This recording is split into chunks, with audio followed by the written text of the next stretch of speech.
حضرت ابراہیم علیہ السلام کے ساتھ خدا کے دین کی خاطر ایک جگہ سے دوسری جگہ منتقل ہونا وطنی ہجرت ہے، اور باپ دادا کے قدیم مذہب مظاہر پرستی کو چھوڑ کر ملت حنیفی کو اختیار کر لینا روحانی ہجرت ہے، اور جو گزشتہ سالوں کی عصری تحقیق نے بحر میت کے ساحل پر لوط علیہ السلام کی بستیوں کے بعض تباہ شدہ آثار بویدہ کر کے اس علم و یقین کے سامنے سر تسلیم خم کر دیا ہے، جس کا اعلان 1350 سال قبل قرآن عزیز نے کر دیا تھا۔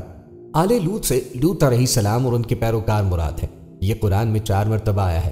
آل لوط سے مراد خود حضرت لوط علیہ السلام اور ان پر ایمان لانے والے لوگ ہیں، جن میں حضرت لوط علیہ السلام کی بیوی شامل نہیں، کیونکہ وہ مومنہ نہیں تھی۔ البتہ لوط علیہ السلام کی 2 بیٹیاں ان کے ساتھ جن کو نجات دی گئی۔ آل لوط سے یہاں پر مراد حضرت لوط کی صرف سلبی اولاد نہیں بلکہ آپ کی معنوی اولاد بھی اس میں داخل ہے، یعنی آپ کے اتباع اور پیروکار، یہ ان سبھی کو اس نجات سے سرفراز فرمایا گیا۔ آل لوط سے مراد ان پر ایمان لانے والے تھے، اسی لیے لوط علیہ السلام کی بیوی کے بارے میں فوراً ہی کہا گیا کہ وہ کافروں کے ساتھ رہ جائے گی اور ضرور ہلاک کی جائے گی، اس لیے کہ وہ ایمان نہ لائی تھی۔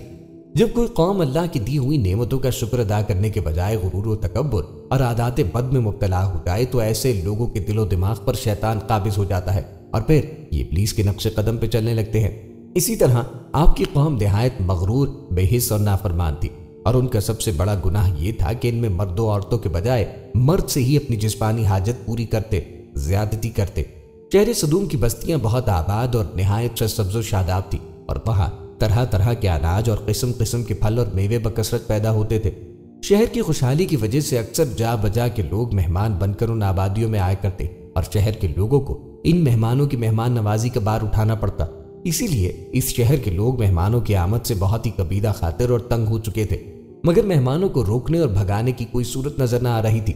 اس ماحول میں ابلیس لعین ایک بوڑھے کی صورت میں نمودار ہوا اور لوگوں سے کہنے لگا، اگر تم لوگ مہمانوں کی آمد سے نجات چاہتے ہو تو اس کی تدبیر یہ ہے کہ جب کوئی مہمان تمہاری بستی میں آئے تو تم لوگ زبردستی اس کے ساتھ بدفعلی کرو۔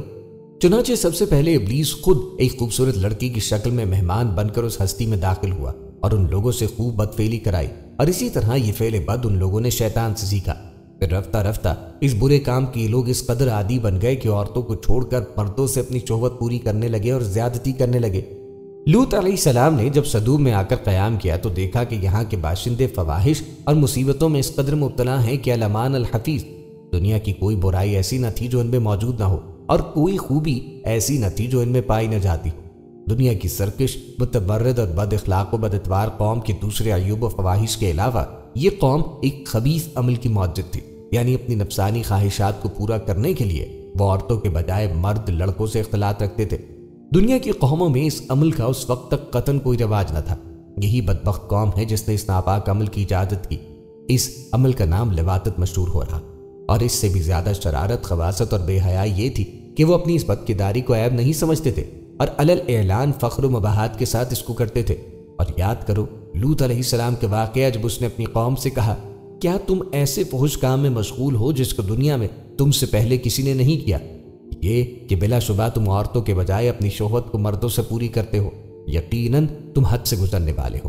عبدالوہاب نجار کہتے ہیں کہ میں نے عبرانی ادب کی ایک کتاب میں ان کی بعض بدعمالیوں کا حال پڑھا ہے، جس کا خلاصہ یہ ہے کہ اہل صدوم کی یہ بھی عادت تھی کہ وہ باہر سے آنے والے تاجروں اور سوداگروں کے مال کو ایک نئے اور اچھوتے انداز میں لوٹ لیا کرتے۔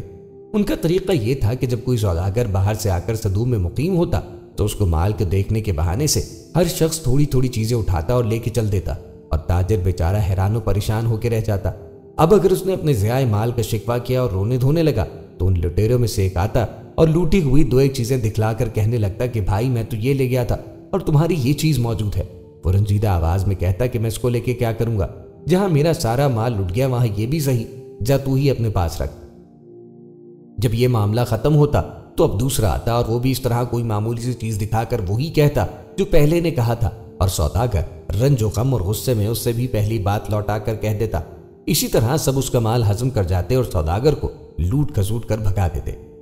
اسی کتاب میں یہ عجیب قصہ بھی نقل ہے کہ ابراہیم اور سارہ علیہ السلام نے ایک مرتبہ حضرت لوط کی عافیت و خیریت معلوم کرنے کے لیے اپنے خانہ جات الیعزر دمشقی کو صدوم بھیجا۔ یہ جب بستی کے قریب پہنچا تو اجنبی سمجھ کر ایک صدومی نے اس کے سر پہ پتھر کھینچ مارا۔ الیعزر کے سر سے خون جاری ہو گیا۔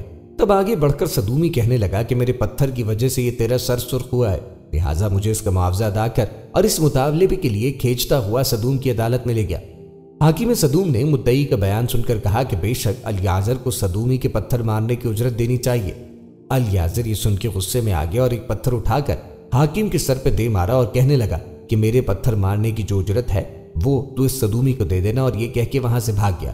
یہ واقعات صحیح ہو یا غلط، لیکن ان سے روشنی ضرور ملتی ہے کہ اہل صدوم اس قدر ظالم، فحش، بے حیائی، بد اخلاق اور فسق و فجور میں مبتلا تھے کہ اس زمانے کی قوموں میں ان کی جانب اس قسم کے واقعات عام طور پر منسوب کیے جاتے تھے۔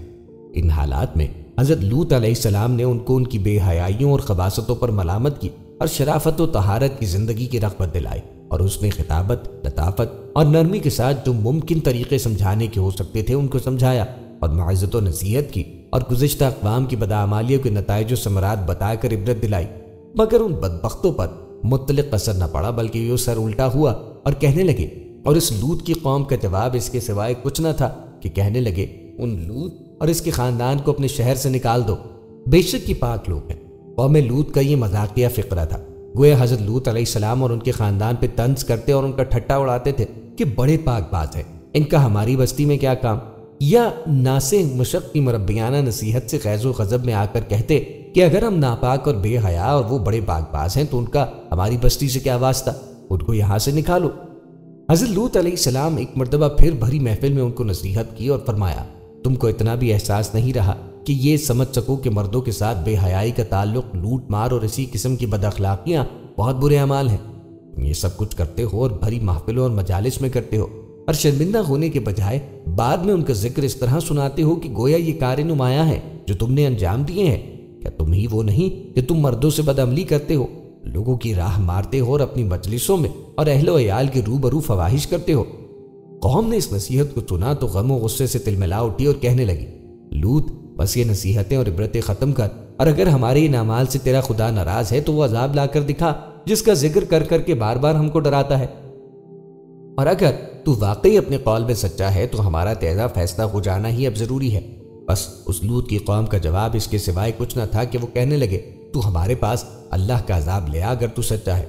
ادھر یہ ہو رہا تھا اور دوسری جانب حضرت ابراہیم کے ساتھ یہ واقعہ پیش آیا کہ حضرت ابراہیم علیہ السلام جنگل میں سیر کر رہے تھے۔ انہوں نے دیکھا کہ 3 اشخاص سامنے کھڑے ہیں۔ حضرت ابراہیم نہایت متواضع اور مہمان نواز تھے، اور ہمیشہ ان کا دسترخوان مہمانوں کے لیے وسیع تھا، اسی لیے تینوں کو دیکھ کے بے حد مسرور ہوئے اور ان کو اپنے گھر لے گئے اور بچڑا ذبح کر کے ٹکے بنائے اور بھون کر مہمانوں کے سامنے پیش کیے، مگر انہوں نے کھانے سے انکار کیا۔ یہ دیکھ کر حضرت ابراہیم علیہ السلام نے سمجھا کہ یہ کوئی دشمن ہے جو حسب دستور کھانے سے انکار کر رہے ہیں، اور کچھ خائف ہونے ہیں کہ آخر یہ کون ہے۔